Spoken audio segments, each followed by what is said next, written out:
After the January attacks, very quickly we saw online claims of links between the killers, the gunmen, the suspects, and jihadist groups. Is that something we're seeing this time around? Not yet. Not yet, and usually they are quick to claim what they do. Like today, we should remember also that we had this attack in Tunisia. We had another attack in Kuwait. The attack in Kuwait was claimed by the Islamic State.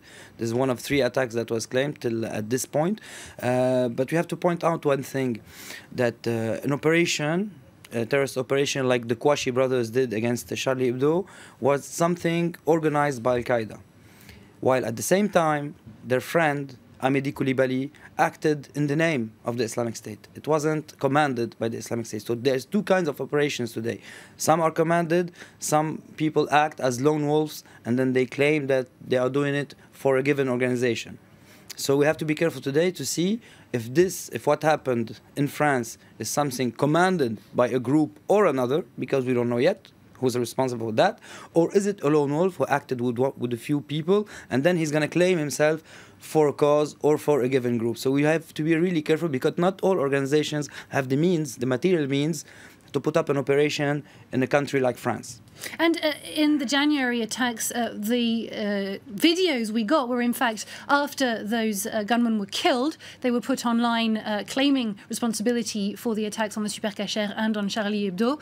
This time the suspect has been caught alive, so we might get more information directly from him. We might. We have to know who he is and why did he do so. And just to be more accurate about this, we didn't have any videos of the Qashi brothers. We had a video put online by the wife of Koulibaly, straight from Syria, a video that he filmed before and during and between two attacks. So this is really different, you know. This is what I was trying to point out. Al-Qaeda acts professionally with all the precautions that we should we should use with using this word. Otherwise, lone wolves don't act in a professional way. They act in a random way. So today we don't know yet why we found one person decapitated. We have to see why, and if this person was chosen or if it was taken randomly. And all those elements, all those material elements, will point out if this is something professional, commanded by a group, or is it something random and then which is going to be claimed in the name of another group, because it's very, very different. But you see the influence of this group, of the Islamic State group, with this decapitation, the finding of a flag, even if it isn't directly linked to the group, there is clearly some sort of inspiration. Yes, but an inspiration doesn't mean that the Islamic State has the means to act in France. This is what we should be careful about. We shouldn't give them more aura, more importance than they actually have. They can incite anybody to act in their name.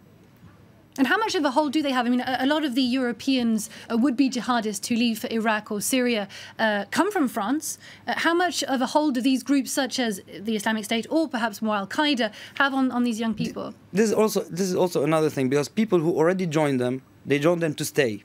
And people who join them there, they are really identified today. So people who are mostly dangerous are people who aren't identified, who are less watched than before. And this is why they are efficient in acting without getting caught. So this is also really important to point out. The most dangerous people, the most efficient people in a terror attack in the West are the people that aren't identified yet, or the people that were monitored for a while and then forgotten. And this is the profile of the guy who acted today. It was the profile of the Qashi brothers, because fighters of the Islamic State with long beards and Kalashnikovs are known. It's not those people who are the most dangerous on a internal security level. This problem today, as you point out, that many people are joining them, so many people are attracted by this ideology. So this problem today isn't just criminality problem. It's a social, political problem which is present in all Western societies, and it should be taken as it is in order to find the right answers.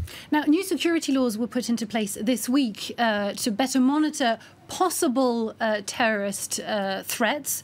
How is that going down online? You monitor these groups online. Is that going to actually make it easier for police and secure intelligence services? I don't think so, because those people aren't stupid. If they are preparing a terrorist attack, they're not going to talk about it online. You see? So what's the point of any terror attack? It's to create a kind of atmosphere of fear, of suspicion between citizens in a given country, beyond the number of actual victims that they make. So if we make more oppressive rules, if we monitor everybody, if we survey everybody, it won't make the danger lesser, you see. It's gonna, in the contrary, it's gonna make people more frustrated, and it might create more problems. This is the aim of a terror attack, beyond the number of victims. It's to create a kind of atmosphere. And we see the United States tried it. They surveyed everybody. It's not for that you have to find people who can analyze the information. It's not enough to monitor everybody. This person who attacked today in France, he was known by French services. The Kouachi brothers were known. Koulibaly was known, and it didn't avoid the attacks that happened.